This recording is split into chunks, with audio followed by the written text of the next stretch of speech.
Chhatrapati संभाजीनगरमधील Prozone मॉलमध्ये चोरी झाली आहे। 6,66,000च्या रोकडसह कपडे लंपास झालेत।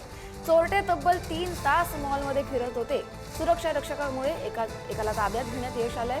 छत्रपती संभाजीनगरमधल्या प्रोझोन मॉलमध्ये मध्यरात्री ही धाडसी चोरी घडली। चोरट्यांनी तब्बल 3 तास मॉलमध्ये मुक्काम ठोकत 6,66,000 रुपयांची रोख रक्कम, कपडे, मोबाईल आणि लॅपटॉप असा मुद्देमाल लंपास केलाय।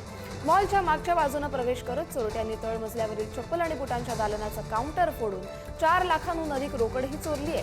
त्यानंतर सलूनमध्ये घुसून रोख रक्कम आणि लॅपटॉप चोरला। तसंच एका कॅफेचा काउंटर फोडून रोकड आणि मोबाईलही नेला। पहाटे 3:30च्या सुमारास सुरक्षा रक्षकाला संशय आल्यानं त्यानं धाव घेतली असता एक संशयित त्यानं ताब्यात घेतलाय। मात्र त्याचे इतर साथीदार पसार झालेत। याच प्रकरणी MIDC सिडको पोलीस ठाण्यात गुन्हा दाखल करण्यात आला असून पुढचा तपास सुरू आहे। शिकूया AI ची क्रांती, चला करूया MSCIT।